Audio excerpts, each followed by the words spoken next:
हाँ जी, next topic हमारा है। अच्छा, यहाँ तक आपको समझ में आ गया ना? यहाँ पर यहाँ तक सारा ही मतलब एग्रीकल्चरल इनकम के बारे में जनरल बातें बता रखी हैं और 3 टाइप की होती है और तीनों को डिटेल में समझा रखा है। अब आगे इसकी ना टैक्स के बारे में बात कर रहा है कि इसका कंप्यूटेशन कैसे होगा, लेकिन ये मैं पॉइंट ना अभी नहीं करवा रही हूँ। कारण ये है कि अभी करवाऊँगी तो आप थोड़ा सा ना कंफ्यूज हो जाओगे।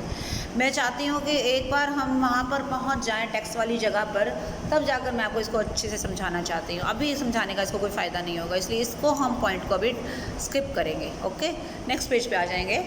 नेक्स्ट पेज पे क्या कह रहा है?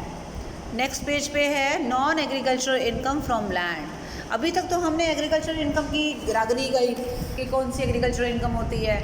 अब वो आपको कुछ चीज़ें ना क्लियरली बता रहा है कि लैंड भी है लेकिन एग्रीकल्चरल इनकम नहीं है, उससे नॉन एग्रीकल्चरल इनकम है। वो क्या चीज़ है? जैसे आप इसको समझ लेना अच्छे से।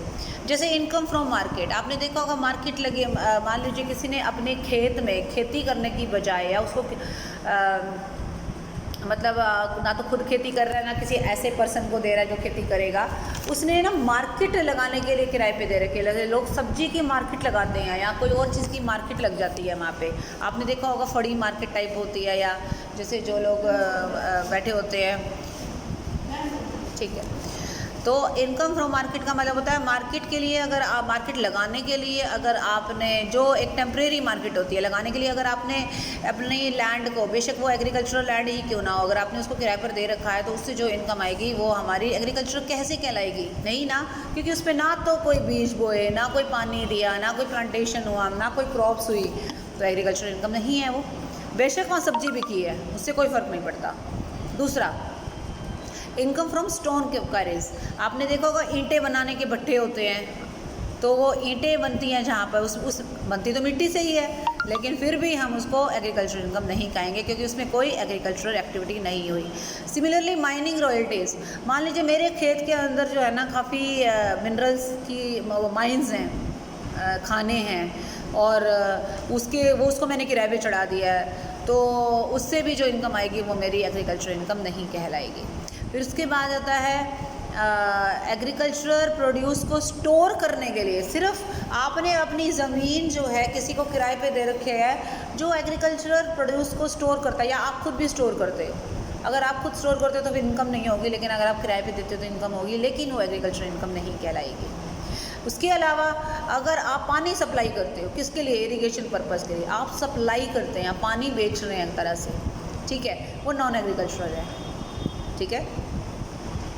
उसके अलावा अगर आप income from self grown grass, ये तो मैंने बताया था ना, जो घास फूस पेड़ पौधे अपने आप उग जाते हैं और उसको बेचने से अगर कोई इनकम होती है वो एग्रीकल्चर नहीं होती।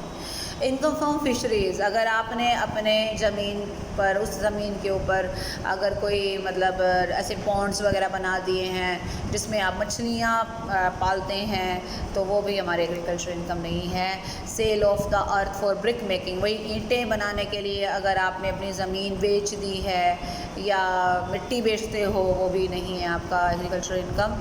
फिर अगर कह रहा है रेम्यूनरेशन यानी वेतन, received as manager of an agriculture farm, आप तो सैलरी अर्न कर रहे हो, वो आप चाहे जिस भी कंपनी में या किसी भी इंस्टीट्यूशन में काम कर रहे हो, वो चाहे एग्रीकल्चर का काम करता हो, लेकिन सैलरी के तौर पे जो आप पैसा लेते हो वो एग्रीकल्चर नहीं है। ऐसे ही ऐसी कंपनी जो एग्रीकल्चर के काम में लगी हुई है, अगर वो अपने शेयर होल्डर को डिविडेंड देती है, वो भी एग्रीकल्चर इनकम नहीं है।